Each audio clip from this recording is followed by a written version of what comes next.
রান্না হয়েছে মুনিমা, খেতে আয়। তোকে খাইয়ে আমি আবার জমিতে যাব। আজ জমিতে অনেক কাজ আছে। কি ব্যাপার মুনি, কোথায় তুই? তুই আমার কথা শুনতে পাচ্ছিস না? তাড়াতাড়ি আয়।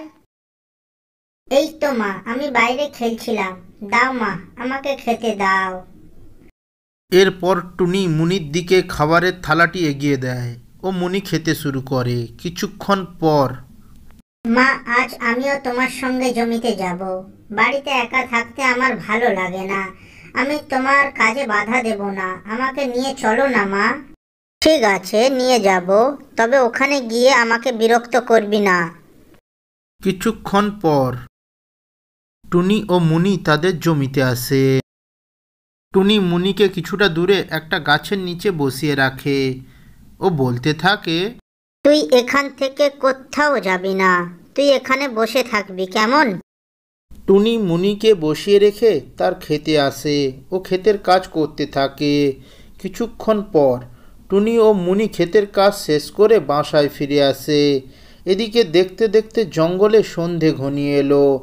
মুনি টুনিকে বলতে লাগলো, মা জানো, জঙ্গলে সবাই নতুন ঘর তৈরি করছে। আমাদের এই পুরনো ঘরটা ভেঙে কবে নতুন ঘর তৈরি করবে মা? আমার আর পুরনো ঘরে থাকতে ভালো লাগছে না। মা রে, আমার কাছে তো কোনো টাকা নেই। জমিতে যে বেগুন চাষ করেছি, ওখান থেকে পয়সা পেলে আমিও পুরনো ঘরটা ভেঙে নতুন ঘর বানাবো, বুঝেছিস? বাইরের আকাশ খুবই খারাপ, মনে হয় বৃষ্টি আসবে। চল তাড়াতাড়ি ঘুমিয়ে পড়ি।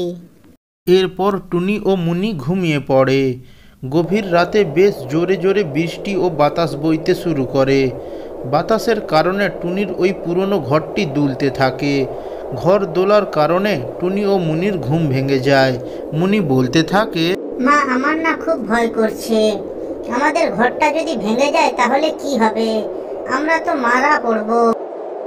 কিছুই হবে না রে মা, তুই চিন্তা করিস না। তুই শুধু প্রার্থনা করতে থাক, সৃষ্টিকর্তা যেন এই বৃষ্টি বাতাস বন্ধ করে দেয়। পরের দিন সকালে টুনি মুনিকে বলতে লাগলো, মুনি, তুই ঘরে থাক, আমি বেগুন জমিটা দেখে আসি। এই ঝড় বৃষ্টিতে বেগুন গাছগুলোর কোনো ক্ষতি হয়েছে কিনা।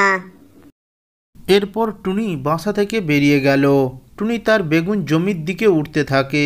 কিছু দূর যাবার পর মাটিতে পড়ে থাকা একটি কলা গাছ টুনিকে দেখতে পায় ও টুনিকে বলতে থাকে, এই যে পাখি, এদিকে এসো, আমাকে একটু সাহায্য করো।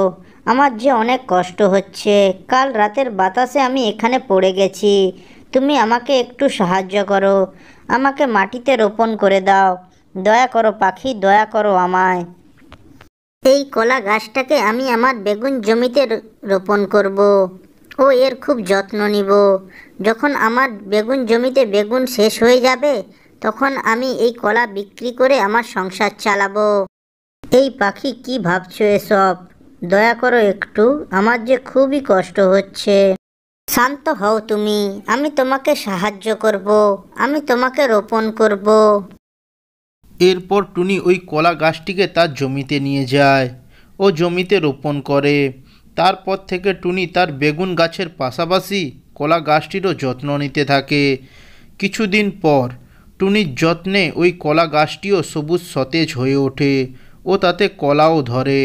টুনি বেগুন ও কলা বিক্রি টাকা দিয়ে একটা সুন্দর বাড়ি বানায় ও তাতে মা মেয়ে মিলে সুখে শান্তিতে বসবাস করতে থাকে।